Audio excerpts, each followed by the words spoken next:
Welcome everyone to the 12th part of the tutorial series.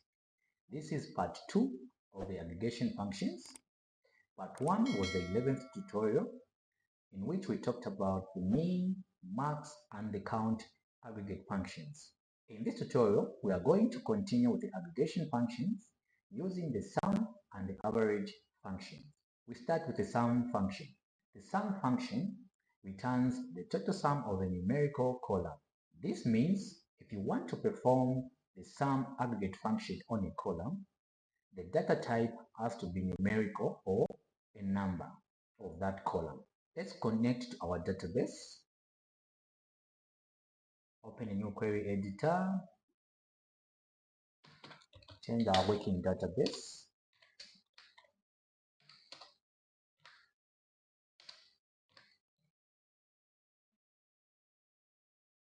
The syntax for the sum function goes like select sum, the column name, from what table,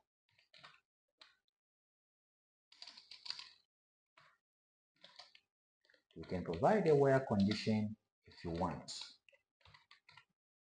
You close. So this is the syntax for the sum aggregate function. Let's check our orders table. Select all from. If you check our orders table in our Northwind database, it's here. The way it's written, there is a space between order and details. So when we say select all from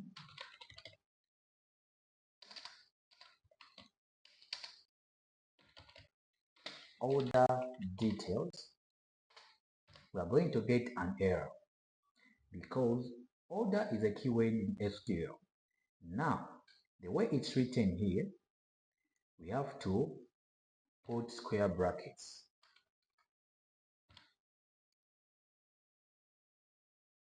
Like this. Then we are not going to get an error. So we execute, we check, there. But let's roll back. If we execute this one, we get an error because there is a space here and order is a keyword in SQL. So make sure you close the square brackets as well so that you don't get an error. So we are going to use the orders table. For example, our supervisor says they want to see the sum of all freight field in the orders table. Let's take the orders table. Select all from orders.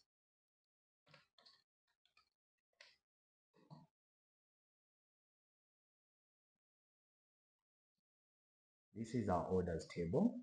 This one. This is what we have. To get the sum of the freight, this freight represents the charge for the shipment. The charge for the shipment.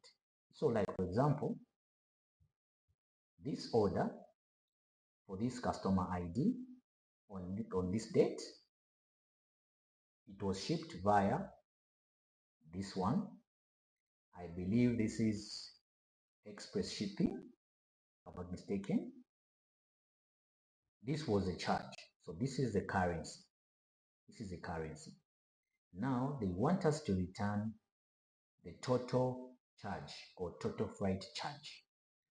So what we can do is we can say select the sum of the freight column from orders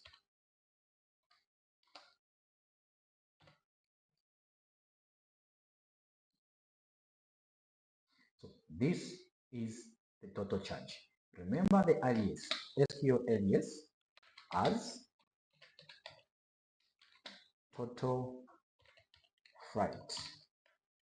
You can say charge. Remember, this one is a text. We wrap that one in single quote as total charge. We execute so that we give the column a name. If we want, we can also include our currency, which is Zambian kwacha, there. You can also have an expression inside the function. Let's say, for example, this total charge we have to share among the 3 shippers. We can say divide by 3.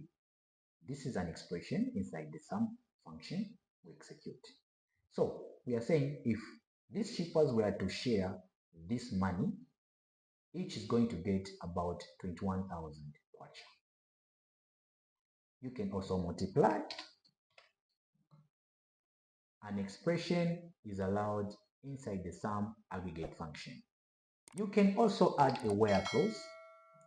We provide a condition. Remember, we have shippers. This one, let's check. Top 1,000 rows. We have shippers. This one. There is PD, United, Federal. 1, 2, 3. Represented by 1, 2, 3. So let's say you want to check for number 3. I think it's Federal shipping. Yes, for Federal shipping, we can say where ship via equals 3. 3 is an integer. So this is the total charge the shipper Federal made, Federal shipping. You can check for 1.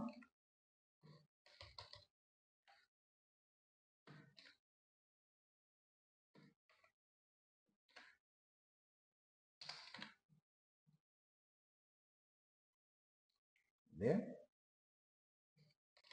Also for 2.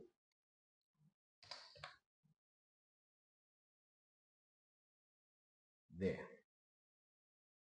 So what is happening here is SQL is saying from this table where the ship via equals 2, I want to calculate the sum and then giving column a name.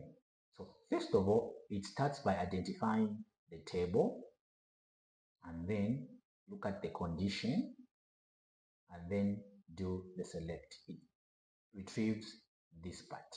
Even if we say select from where, it starts by identifying the table, the condition, and then performs this one. Let's also check the orders detail. Select all from order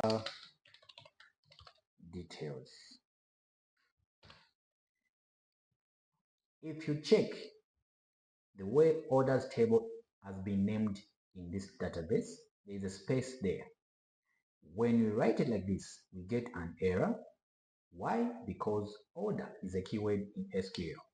So to avoid the error, we put square brackets around like this. And then we execute, we are good to go. Now, let's say we want to calculate the total sum or the total charge of these orders. Remember, this order has a unit price and the quantity, even the discount. But for now, we are going to ignore the discount. Let's take the discount is 0. So what we can do is we are going to create a column here. Using the script, we calculate the total price and then we perform the sum on the total price. So let's copy this one, paste, and then select instead of all. Okay, we are going to select all, comma, and then we say that is quantity multiplied by unit price as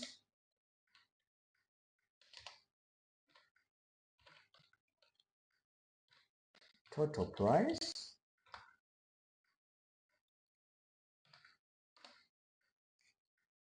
from orders table. Select all. Here we are creating a column, a new column, giving it a name total price from this table. Let's check, fingers crossed. There we go. So this is the column we've created. So meaning 14 times 12, we get about 168. You can check that on your calculator. And then even these others.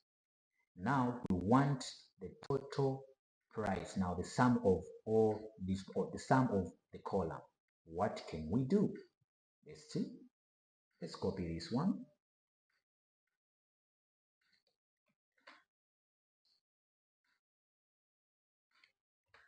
Paste. So we can say sum, and then we remove this part as total price or total sale, just to differentiate. Total sale. Let's check. There we go. There is this part, the total price. There is a total price, the price of each order, and the sum of this column, which is this one. So you can have an expression inside the sum function. Let's move on to the average aggregate function. This function returns the average value of a numerical column. The data type for the column has to be in number or numerical data type. The syntax is almost the same as the sum. The difference is that average has AVG here. The table, the condition if you want. Let's check our products table.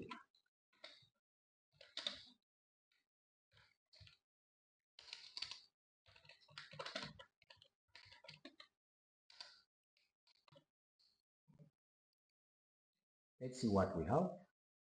These are the columns we have. These columns. Okay. Let's check the average of the unit price. So we say select AVG unit price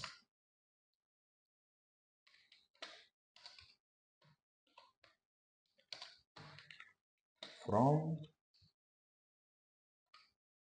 products table. That is the average.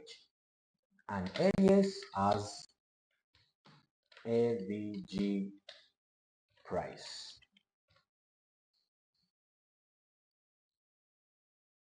There. So that is the average. Average is simple, just like the sum. You can add a where clause if you want. Here, for the where clause, what condition can we use? Let's check.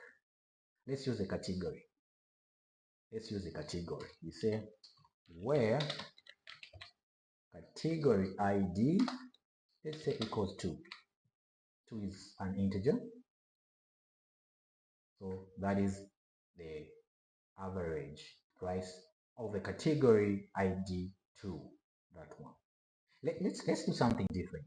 Let's say our supervisor wants us to list all records with a higher price than average. Our supervisor wants us to list all records with a higher price, higher unit price than the average. To return all the products with a higher price than the average price, we can say select all from products where unit price, since we want products having a higher unit price, higher meaning greater than, here we are going to use nested select statement. We say select, we provide the average, AVG of the unit price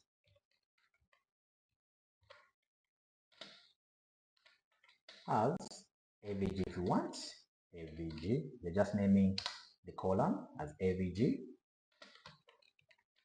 price from products.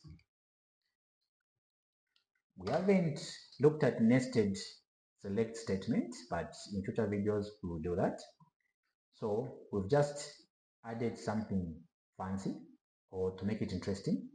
So we are saying select or from products, we're adding a condition where unit price is greater than, here we want the average, where unit price is greater than, now we are providing the average, which is select AVG unit price as AVG price from products. Let me put this one here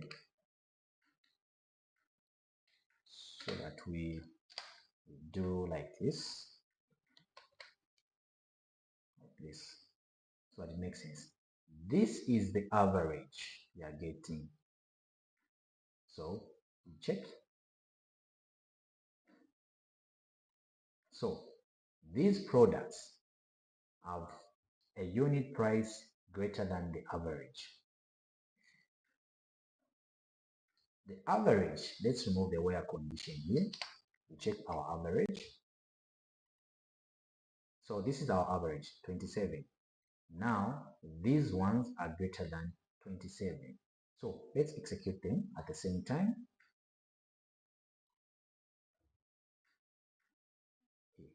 So the first one, this is the average.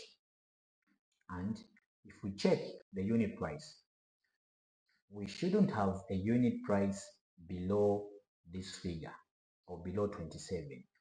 Here, if we check manually, a quick one, there is no. So we've just made it interesting by including a nested select statement using the where clause. Okay, so we have covered a lot. We've covered the sum aggregate function, the syntax, and that you can have an expression inside the sum function. We provided the condition and also the average aggregate function, and also made it interesting by having or including the select statement inside the where clause. All right, today we end here. Remember to subscribe, like, and share the video. If you have any questions, remember to put them in the comment section. In the next video, we are going to finish our aggregate function or aggregation functions in SQL, which is the part 3. We are going to look at the aggregate functions we've been looking in the previous tutorial and this tutorial. We also include the group by clause in SQL. Thank you once again, and let's meet in the next video.